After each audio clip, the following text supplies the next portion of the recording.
자신의 죄가 죄로 보이는 은혜가 있으셨습니까? 죄라는 것 사실 어느 누구도 다루고 싶지 않은 주제죠. 듣고 싶지 않은 주제고 또 말하고 싶지 않은 주제입니다. 그래서 세상은 죄에 대해서 잘 말을 하지 않아요. 그냥 서로의 죄에 대해서 지적하지도 않고 묻지도 않고 따지지도 않습니다. 특히 요즘은 세상에는 절대적인 기준은 없다. 나한테 옳은 것이 어떤 누군가에게는 틀릴 수 있고 그 사람에게 옳은 것이 나에게는 틀릴 수도 있다. 그러니까 죄라고 말하지 말자. 그냥 서로 다른 점을 인정하자 하는 것이 우리 시대의 모습입니다. 그래서 교회에서도 죄 이야기하는 것을 불편해하고 그런 불편한 이야기 대신에 긍정적인 이야기, 위로되는 이야기, 용기 주는 이야기를 해달라고 요청하기도 하죠. 그래서 그렇게 긍정의 힘에 대해서 이야기해주고 잘 되는 나에 대해서 이야기해주고 축복 위에 축복을 남발해주면 사람들이 몰려들고 그런 이야기에 귀를 기울이고 용기를 얻고 으쌰으쌰 하면서 뭔가 잘 될 것만 같은 좋은 기분을 가지고 살아갑니다. 그리고 그것이 좋은 것이라고 생각합니다.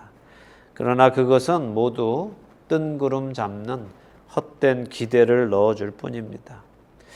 성경은 어디에서도 우리에게 그렇게 헛된 기대를 넣어주지 않으세요. 죄의 문제가 먼저 다루어지지 않고서는 어떠한 희망도 존재하지 않습니다. 죄의 문제가 먼저 인정되지 않고서는 그 어떤 것도 긍정적인 이야기가 될 수 없습니다.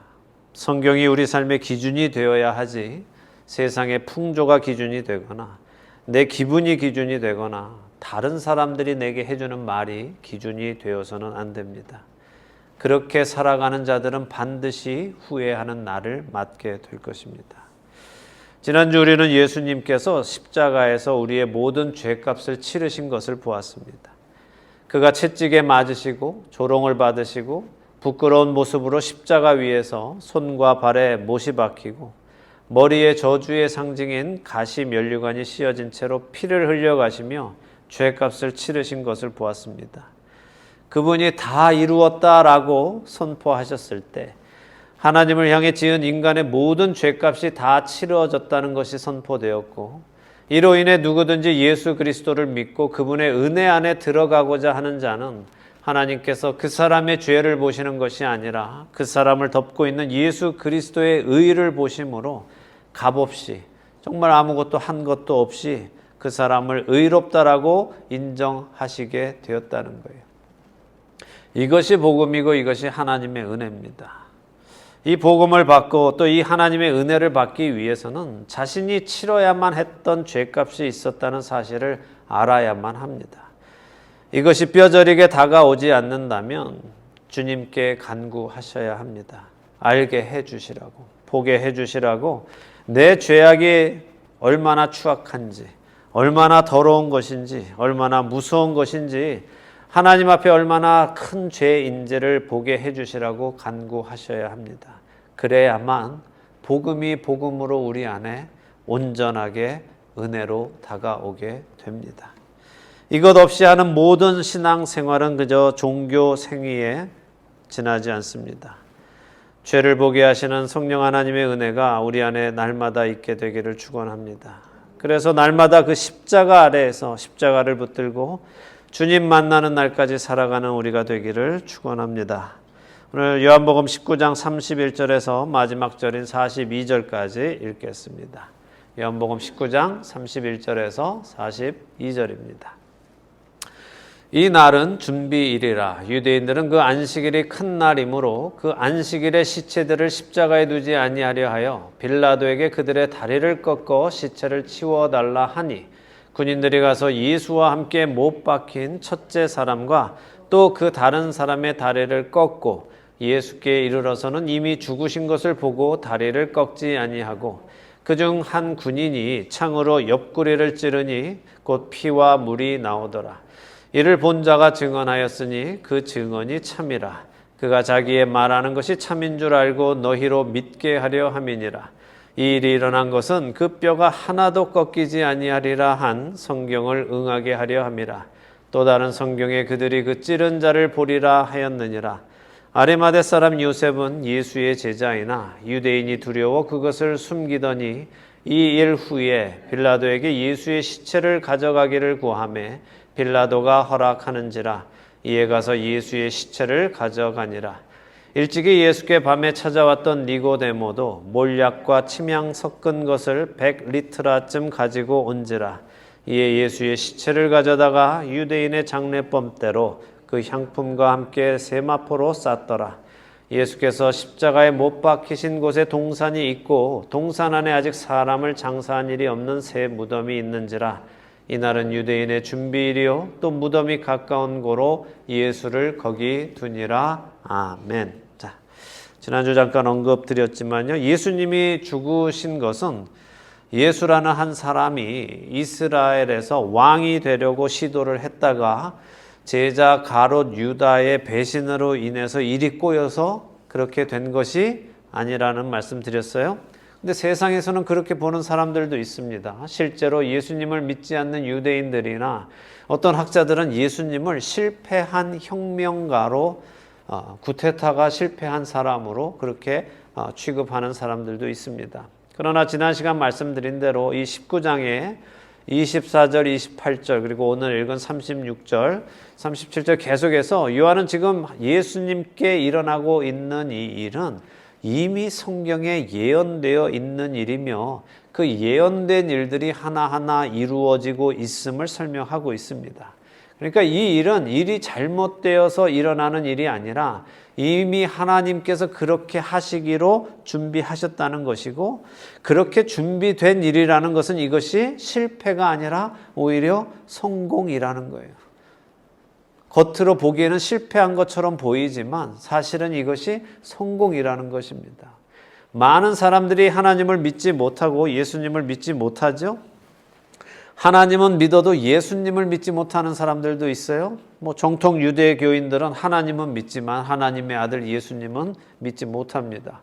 그리고 많은 사람들이 또 하나님이 있음을 증명해보라 하고 도전하기도 합니다. 예수님이 하나님의 아들임을 증명해보라고도 하죠. 증명해보면 믿겠다라는 사람들 많이 있습니다. 그런 사람들 만나보셨죠, 여러분? 하나님 있는 거 한번 나한테 증명해봐, 보여줘봐, 그럼 내가 믿을게 하는 사람들 적지 않습니다. 근데 증명이라는 것이 뭘까요? 믿음이라는 것이 증명된 것을 믿으면 그게 믿음입니까? 자, 다 증명이 됐어요. 근데 그래, 증명됐으니까 난 믿겠어. 이게 믿음이에요? 그거는 아는 거죠. 그렇구나. 증명됐으니까 이해하고 아는 것입니다. 보여주면 믿겠다는 것은 앞뒤가 안 맞는 말일 뿐이에요. 근데 세상에는 그렇게 말하는 사람들이 많습니다. 여러분 중에도 그런 생각 해본 적 있지 않으세요? 보여주면 믿겠다. 근데 본 것은 믿는 것이 아니라 아는 거예요. 봤기 때문에 알게 된 겁니다. 히브리서 11장 1절은 믿음은 보이지 않는 것들의 증거다라고 하세요. 무슨 말씀인가 하면 믿음은 눈으로 볼 수 없는 사실들이 있다는 것을 신뢰하는 거예요. 그러니까 우리는 하나님을 증명해야 할 필요가 없고 예수님을 증명해야 할 필요도 없습니다. 왜냐하면 믿음이란 증명을 통해서 생겨나는 것이 아니기 때문에 그렇습니다. 믿음은 눈에 그 실체가 보이지는 않지만 하나님이 정말 세상의 창조를 시작하셨고 그 창조의 과정을 통해 자기 백성을 지금 모으고 계시고 그 자기 백성이 모두 모였을 때에 먼저 창조하신 이 세상이 아닌 영원한 세상으로 우리를 이끄시고는 다시는 죄도 없고 악도 없고 죄도 없고 악도 없으니까 죽음도 없고 병도 없고 아픔도 없고 슬픔도 없는 영원한 기쁨이 충만한 빛에 속한 그 세상을 살아갈 것이라는 말씀이 믿어져서 내가 이 땅에서 부름받아 나와서 그 길을 가기로 결단하게 된 거예요. 그게 믿음입니다. 그렇다면 그게 믿음은 그렇게 보이지 않는 것들을 우리가 그 말씀을 통해서 믿게 된 것이라면 성경의 예언들은 왜 기록이 되어 있을까요? 성경의 수많은 예언들, 앞으로 일어날 일들을 왜 기록하셨을까요? 그것은 하나님이 모든 것을 알고 계시는 것뿐 아니라 모든 것을 이루어 가시는 주체시라는 것을 우리에게 알게 하면서도 동시에 우리에게 이미 생겨난 그 믿음이 더욱 확실하게 되도록, 더욱 견고하게 되도록 하기 위해서 기록되어 있는 거예요. 자, 원래 보이지 않는 그것을 우리가 믿었어요. 근데 성경의 말씀을 보니 그 믿음이 더욱 확실해지더라는 거예요. 그래서 믿음이 없는 사람들은 성경의 예언의 말씀을 아무리 봐도 믿어지지 않아요. 그래서 오히려 이렇게 말합니다. 이거 다 조작이다. 이게 예언을 미리 쓴 것이 아니라 이 일이 다 일어난 후에 쓴 거다라고 하는 사람도 있습니다. 그래서 믿지 않는 사람들은 믿을 수가 없어요. 하나님이 어떤 분이신지. 그러나 믿는 사람들은 알 수 있죠. 믿음이 있는 사람들은 성경을 읽어가면 하나님께서 정말 태초부터 목적을 가지고 이 일을 시작하셨고 한치의 오차도 없이 이 일을 해나가고 계시는구나. 아무리 많은 방해와 문제점들이 생겨난다 하더라도 하나님은 절대 놀라시거나 당황해 하시거나 하지 않고 이미 모든 것을 알고 계시기 때문에 하나님은 그 뜻을 완전하게 이루어 가시고 계시는구나 하는 것을 우리가 알 수 있다는 거예요. 자, 지금까지 되어진 일이, 하나님께서 이미 오래전에 말씀하셨던 일이 지금까지 되어졌다는 것은 우리에게 또 다른 믿음을 주는데 어떤 믿음입니까? 앞으로 될 일도 반드시 이루어질 것이라는 믿음이 생기게 하는 거예요. 지금까지 모든 말씀이 이루어졌다면 앞으로 될 일을 기록한 그 말씀도 반드시 이루어질 것이라는 믿음이 우리 안에 더욱더 강성하게 되는 것입니다. 출애굽기 12장에는 유월절 어린 양 먹는 방법에 대해서 설명하시는데 유대인은 물론 유대인들 안에 들어와서 사는 이방인들도 하나님의 유월절을 지키고자 하는 자는 할례를 받고 유월절 어린 양을 먹으라고 말씀하세요. 그리고 46절에는 이렇게 되어 있습니다. 한 집에서 먹되 그 고기를 조금도 집 밖으로 내지 말고 뼈도 꺾지 말지며 라고 하세요. 민수기 9장 12절 역시 어린 양의 뼈를 하나도 꺾지 말라라고 말씀하십니다. 그러니까 지금 사도 요한은 요한복음 통해서 십자가에 달리신 예수님이 하나님의 유월절 어린 양이심을 우리에게 알리면서 그분이 왜 완전한 하나님의 어린 양이신지를 자신이 본 것을 토대로 이야기를 나누고 있는 거죠. 요한이 하려는 말은 이것입니다. 예수님이 달리신 그날이 유월절 시작하는 안식일이기 때문에 일반적인 안식일에는 시신을 그냥 십자가에 달아 놓아도 되는데 이렇게 하나님의 절기에 들어가는 안식일 전에는 시체를 달아두지 않는 것이 그들의 예법이기 때문에 유대인들이 로마인들에게 지금 부탁을 해서 십자가에 달린 죄인들의 다리를 꺾어 달라고 요구했다는 거예요. 무슨 말인가 하면 빨리 죽게 해달라는 거예요. 왜? 안 죽으면 십자가에 계속 매달려 있어야 하니까 지금 안식일을 지나는 중에 죽으면 자신들이 안식일을 범하게 되는 거잖아요. 이 사람이 안 죽었어요. 안 죽으면 십자가에서 내려올 수가 없으니까 그냥 매달아 두는데 죽을 때까지. 지금 이 사람을 놔뒀다가 이 사람이 안 죽었다가 안식일을 지키는 중에 죽으면은 자신들의 안식일이 부정하게 되니까 지금 빨리 죽여서 안식일 시작되기 전에 이 시체를 내리게 해주세요라고 부탁을 했다는 거예요. 그러니까 자기들의 예법을 지키기 위해서 사람도 더 빨리 죽여달라고 하는 것이 이 유대인들입니다. 그들의 요구대로 로마 군인들은 가서 십자가 양 옆에 있는 강도들의 다리를 꺾었어요. 다리를 꺾는 건 그냥 이렇게 꺾는 게 아니라 망치로 가져다가 그 다리를 치는 겁니다. 그러면 뼈가 부러지죠. 이것은 그들이 아직도 살아있다는 얘기입니다. 자, 십자가에 달린 사람이 다리가 꺾어지면 사실은 그때까지는 발에 못을 박아서 버티고 있는 거거든요. 그래서 숨을 쉬고 있는데 이 다리가 꺾어지면 이게 무너지면서 더 이상 힘을 받지 못해서 폐는 내려가고 손은 이렇게 올라가면서 아주 급박하게 숨이 막히게 된다고 그래요. 그래서 질식사를 하게 된다고 합니다. 그러니까 이렇게 해서 빨리 죽여버리는 거죠. 질식사는 금세 1, 2분이면 죽잖아요. 자, 그래서 이 로마 군인들이 와서 십자가에 아직 살아있는 두 강도를 그렇게 다리를 부러뜨려서 죽였습니다. 근데 예수님 앞에 오니까 어떻게 됐어요? 예수님은 이미 다 이루었다 하셨고 그 후에 영혼이 떠나가셨기 때문에 이미 죽으셨단 말이에요. 그러니까 다리를 꺾고 죽일 필요가 없었다는 거예요. 대신에 죽었는지 확인을 하기 위해서 창으로 예수님의 옆구리를 찔렀다고 했습니다. 그랬더니 물과 피가 나왔다고 증언하죠. 사실 다른 복음서 마태, 마가, 누가 복음서에는 이 부분이 기록되어 있지 않습니다. 예수님의 다리를 꺾으려고 했다든가 꺾이지 않았다든가 옆구리에 창을 찔리셨다든가 물이나 피가 나왔다 이런 이야기는 다른 복음서에는 없습니다. 오직 요한만 기록해요. 왜 그런가 하면 요한이 이 책을 기록하던 당시에 그러니까 그때는 이미 마태, 마가, 누가복음이 다 나와 있고 한 30여 년 지난 후에 요한이 이 책을 쓰는데 그때 성도들 사이에 뭐가 있었냐 하면 영지주의라는 이단들이 아주 활개를 쳤습니다. 영지주의자들은 육신은 악하고 영혼은 선하다라고 믿는 사람들이었어요. 그래서 육신은 그냥 지옥으로 가고 영혼만 구원받는다라고 생각했습니다. 근데 이 사람들이 육신이 악하다고 생각을 하니까 이 사람들도 예수님을 믿기는 믿는데 어떻게 예수님이 악한 육신 안에 들어올 수 있겠느냐. 그러니까 예수님은 육신으로 온 것처럼 보이지만 사실 육신은 아니었다. 우리가 생각하듯이 홀로그램처럼 그냥 형상은 있지만 실제적인 몸은 아니었다라고 주장하는 것이 영지주의자들이었어요. 그러니까 이 사람들은 육신은 원래 악한 거니까 이 육신을 가지고 죄를 짓는 거는 괜찮은 거예요. 어차피 태워져서 없어질 것이니까. 그러니까 참 이상한 이단들이었습니다. 바로 그런 가르침이 퍼져나가는 교회의 요한은 예수님이 실제로 육신을 입고 오셨다. 물과 피로 이루어진 실제적인 육신을 입고 오셨다 하는 것을 지금 강조하고 있는 겁니다.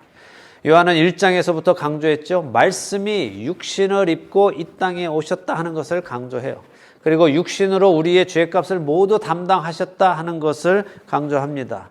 그래서 요한일서 5장 6절에도 요한은 이는 물과 피로 임하신 이시니 곧 예수 그리스도시라. 물로만 아니요 물과 피로 임하셨고 증언하는 이는 성령이시니 성령은 진리니라 라고 증언하는 거예요. 예수님이 실제의 몸을 입고 오셨다. 내가 그를 만졌다. 그를 보았다라고 요한은 강조합니다. 이렇게 예수님의 다리가 꺾이지 않은 것이 뭐라고요? 성경을 응하게 하려 함이라고 요한은 또 얘기합니다. 말씀드린 대로 출애굽기와 민수기에서 유월절 어린 양의 뼈는 꺾어서는 안 돼야 함을 그 말씀이 이루어지는 것이고 또 시편 34편 19절과 20절에 약속하신 것처럼 의인이 고난을 많이 받지만 그래도 하나님께서 그를 보호하셔서 그의 뼈가 하나도 꺾이지 않게 하신다 하신 말씀도 이루어지게 하시는 거예요. 예수님도 아직 호흡이 있으셨다면 어떻게 됐을까요? 다른 두 강조처럼 뼈가 꺾이게 되셨을 거라는 거예요. 근데 예수님은 다 이루셨다 하시고 영원히 떠나가셨기 때문에 그런 일이 일어나지 않았고 이것은 성경에 이미 예언되어져 있었다 하는 것을 우리에게 알려주는 거죠. 37절에 요한은 또 하나의 성경 구절을 인용하는데 스가랴서 12장 10절의 말씀입니다. 스가랴서 12장 10절은 이런 말씀이 있습니다. 내가 다윗의 집과 예루살렘 주민에게 은총과 간구하는 심령을 부어주리니 그들이 그 찌른 바 그를 바라보고 그를 위하여 애통하기를 독자를 위하여 애통하듯 하며 그를 위하여 통곡하기를 장자를 위하여 통곡하듯 하리로다 하셨어요. 여기서 그들이 그 찌른 자를 바라보리라 하는 말씀을 요한은 또 인용하고 있죠. 무슨 말씀인가 하면 지금 비록 예수님께서 예수님을 거부하는 자들에 의해서 이렇게 죽어가시지만 이분은 이렇게 죽어서 없어지실 뿐이 아니라 언젠가 모든 자들이 그리고 예수님을 이렇게 죽인 유대인들이 다시 만나게 될 분이다라는 것을 이야기하는 겁니다.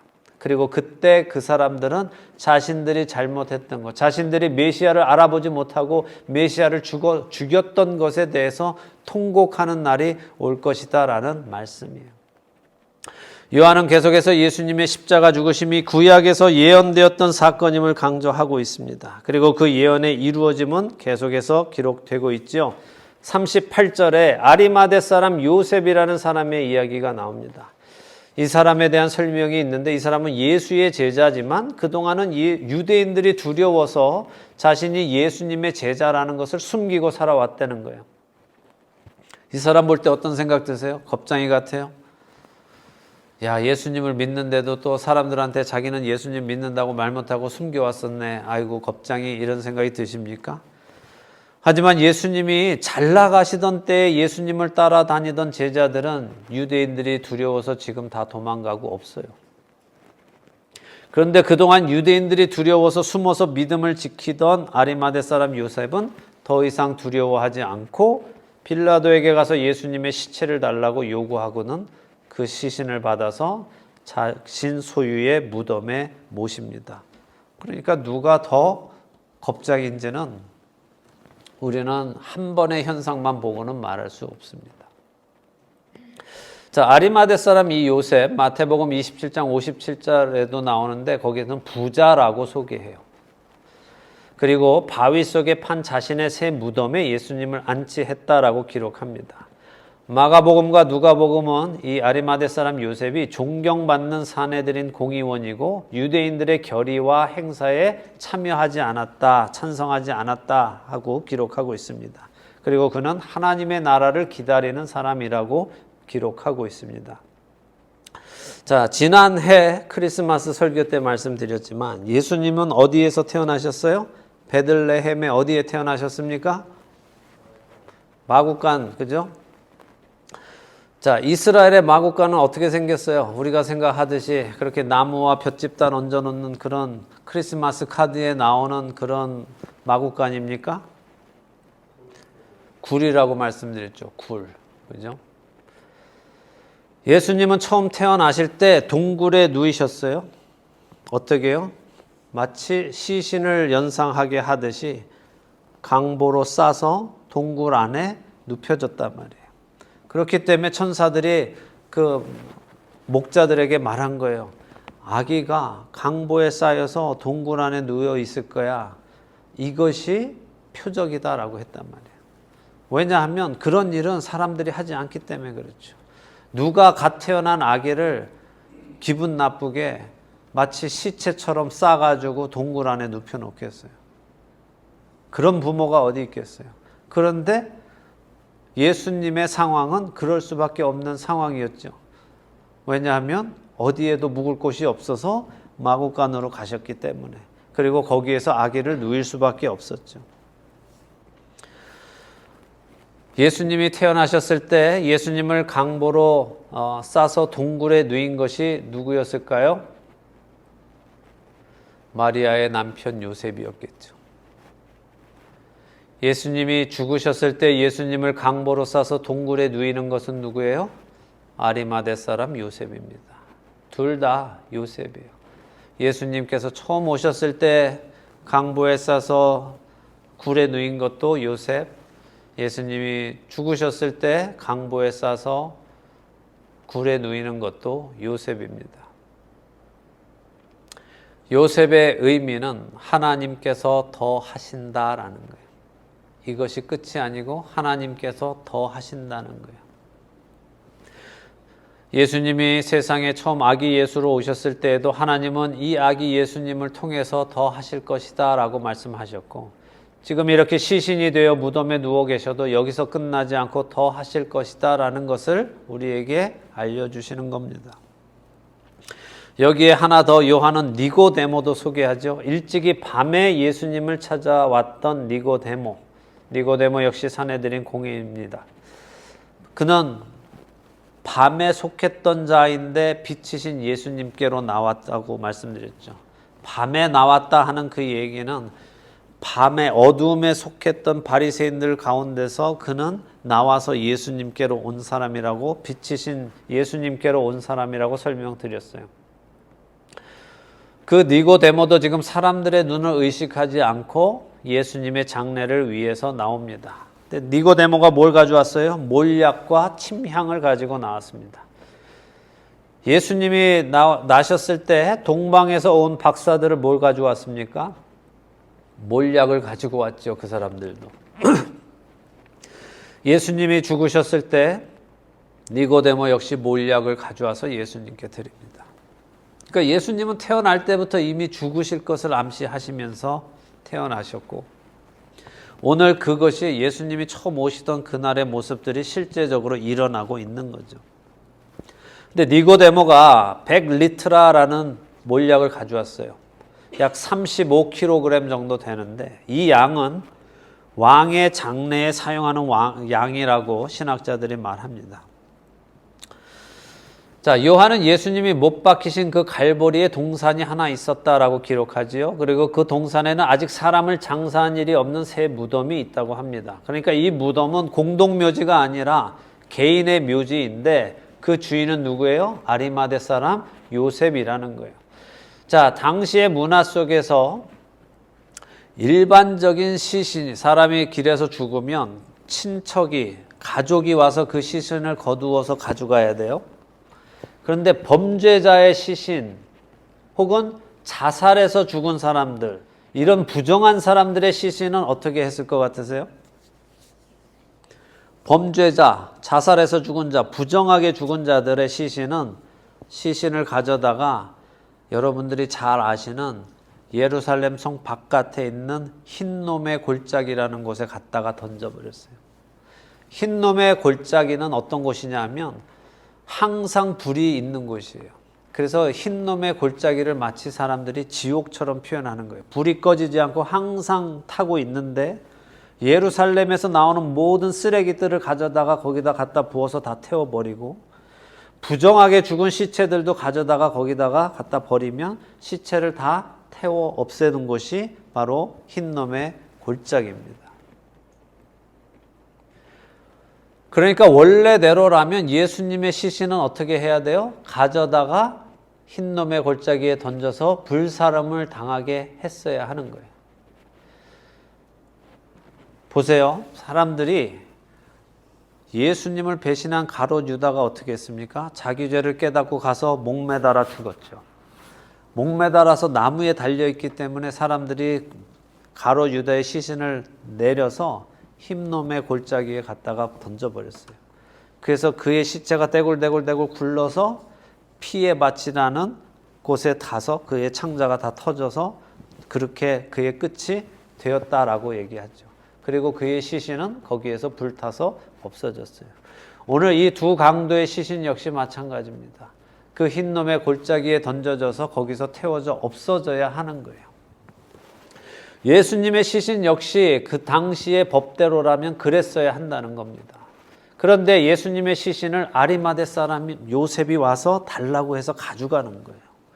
그 이유는 그 날이 유대인들이 유월절 절기를 준비하는 중요한 준비일이기 때문에 예수님이 죽으신 3시 이후에 빨리 시신을 처리해야 했기 때문에 거기다 갖다 버리지 않고 아리마대 사람 요셉이 가까운 무덤에 자기가 가지고 있는 땅에 빨리 가서 시신을 갖다 묻은 거란 말이죠. 묻은 게 아니라 넣은 거란 말이죠.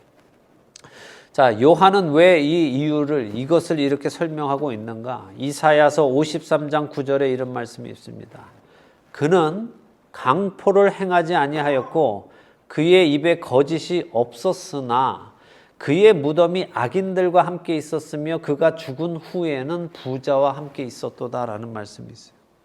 그러니까 예수님은 강포도 행하지 않았고 거짓도 없음에도 불구하고 악인들과 함께 십자가에서 죽으셨단 말이에요. 악인들처럼 취급받았단 말이에요. 그러면 원래대로라면 예수님의 시신도 그 악인들처럼 범죄자들처럼 태워져 없어졌어야 함에도 불구하고 예수님의 시신은 부자인 아리마대 사람과 부자였던 니고데모에 의해서 무덤에 안치되면서 이사야서 53장 9절의 말씀도 이루어졌다는 거예요. 그의 시신이 부자와 함께 있었다는 거예요. 이게 그냥 일어날 일이 아니라는 거예요. 그냥 자연스럽게 일어날 일이 아니고 절대 일어나지 않을 일들이 지금 일어나고 있는 이 이유는 다 하나님이 이미 모든 것을 아시고 그렇게 기록해 놓으셨기 때문이라는 거죠. 오늘 본문을 통해 요한은 우리에게 중요한 것을 알려줍니다. 예수님의 십자가의 죽으심은 하나님께서 창세 이전에 이미 준비하셨고 그것들을 선지자들을 통해 1500년이라는 시간 동안 중간중간 기록하게 하심으로 믿음이 있는 사람들은 성경 말씀을 통해 우리의 믿음에 더욱 확신을 가지게 하고 계심을 우리는 볼 수 있는 거예요. 우리가 성경을 모르고 지금 이 요한복음을 읽으면 이게 그냥 그랬나 보다라고 끝나고 없어질 것이지만, 우리가 성경을 명확히 알고 있으면 지금 일어나는 이 사건 하나하나가 원래는 일어날 수 없는 일인데도 불구하고 일어나고 있고, 그것이 하나님께서 바로 이 모든 일을 친히 알고 인도하고 계시고 주관하고 계심을 우리로 알게 하시는 거란 말이죠. 그러니 우리의 믿음이 더욱더 굳건해질 수밖에 없는 거예요. 성경을 읽으면 읽을수록 우리의 믿음은 더욱더 강건해질 수밖에 없는 겁니다. 여러분은 이 성경의 말씀을 읽어가며 믿음이 성장해 나가십니까? 갈수록 그 믿음이 굳건해지십니까? 만일 여러분의 믿음이 연약하다고 느끼신다면, 나는 좀 믿음이 부족한 것 같아 라고 느끼신다면 어떻게 하셔야 되겠어요? 성경을 읽으셔야 합니다. 성경 말씀은 그냥 위로 정도 받으려고 읽는 것이 아니라, 그냥 마음 좀 편해지려고 읽는 것이 아니라, 이 말씀은 하나님의 말씀이고 천지를 지으신 하나님의 그 동일한 말씀이고, 육신을 입고 오신 그 예수님 자체가 바로 이 성경의 말씀이란 말이에요. 이 말씀이 육신을 입고 오신 것이 예수님이시라는 거예요. 그래서 우리가 이 말씀을 우리의 입에서 떠나지 않게 계속 읽어 나갈 때 우리의 연약한 믿음은 더욱더 굳건해지고 단단해지고, 그래서 우리가 그리스도의 장성한 분량에 충만하기까지 자라갈 수 있는 것입니다. 그리고 결국에는 나 자신보다 주님을 더욱 사랑하는 사람이 되어서 예수님이 주신 그 계명, 형제를 내 몸과 같이 사랑하는 사람으로 변화되어져 가는 것입니다. 말씀을 여러분의 입에서, 여러분의 손에서, 여러분의 눈에서, 여러분의 귀에서, 여러분의 영혼에서 떠나지 않도록 하시기를 바랍니다. 주님의 말씀 안에 거하시는 여러분이 되시기를 축원합니다. 아멘. 기도하겠습니다.